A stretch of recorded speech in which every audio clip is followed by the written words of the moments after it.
National Weather Service has a tornado warning for southern Madison County and north central Alabama. Locations near the path of this tornado include Farley, Redstone Arsenal, Huntsville, and Brownsboro. Take cover now. April 27th, I think everyone was well aware of the danger that was in the forecast. A number of days before the event, we actually began to get information from the Weather Service saying that this event could be more severe than the typical thunderstorm or tornadic event that we have here in the Tennessee Valley. Words were used such as strong, especially severe, potentially life-threatening as we got close to the events. April 27, 2011 was a historical tornado outbreak for all of northern Alabama, with Madison County being impacted by 7 tornadoes that day, including one long-track EF5. These tornadoes contributed to widespread damage. No matter how many times you could have told me or told any of our partners, and probably 90% of them would say they wouldn't think it was going to be like what it was to that magnitude. They probably could tell you, yeah, we knew it was going to be a bad day, but not to that level. Despite the damage that occurred, Madison County emergency managers were well aware and well briefed on the dangers that lay ahead, and that April 27th was not going to be your typical severe weather day.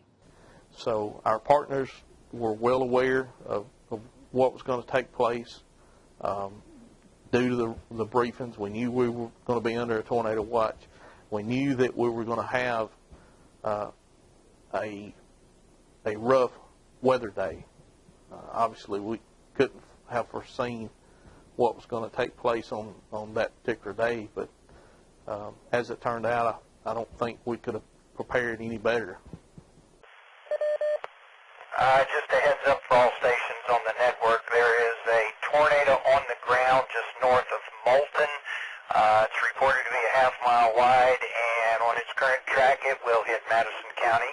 There's also a second tornado in Coleman, and on its current track it will also hit Madison County. So everybody, you got about a 15-minute break, and there it comes. But throughout the day on April 27th, we were continuing to update those responders as to where the severe weather was occurring, how far it was from Madison County, when we anticipated it to be here. We activated the siren system numerous times that day. We had multiple tornado warnings. Our hope was that the public was getting the warning and not being annoyed by too many soundings of the sirens or the weather radios that day. Roger that. We're at Anderson Hills, the Highway 53 Jeffwood area. Major structure damages. The old Piggy Wiggly is practically completely leveled.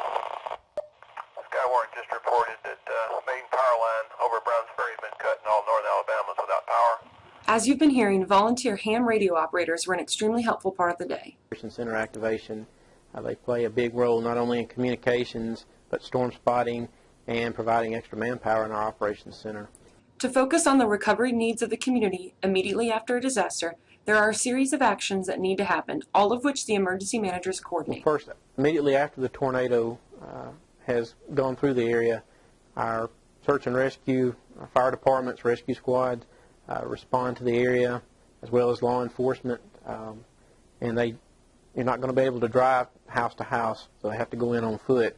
There's trees, power lines, phone poles, all blocking the roads, parts of homes. So they have to go in on foot and try to search for any victims.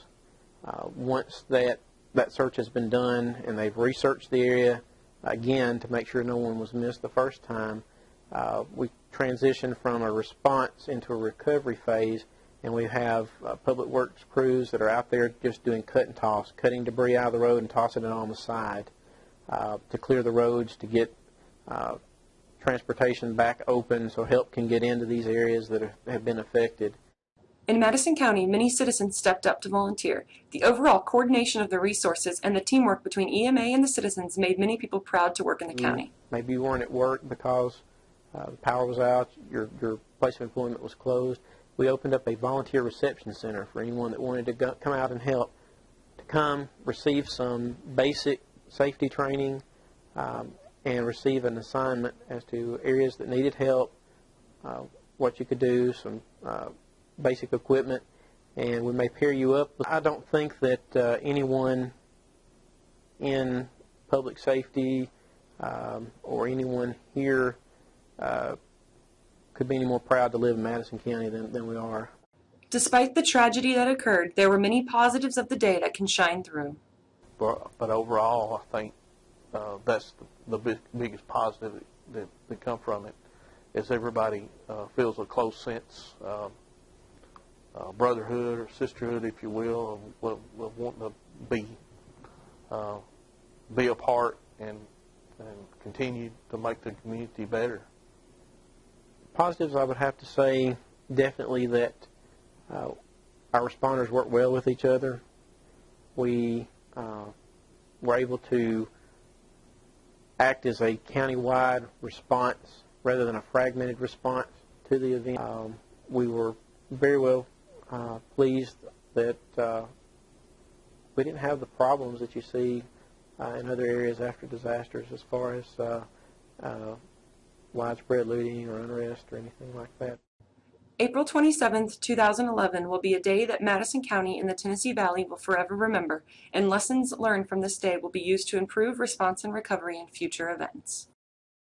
Through that day, it may be a number of years again before we have a similar situation, but we want to be sure that the next time this occurs that people are even more prepared for that event.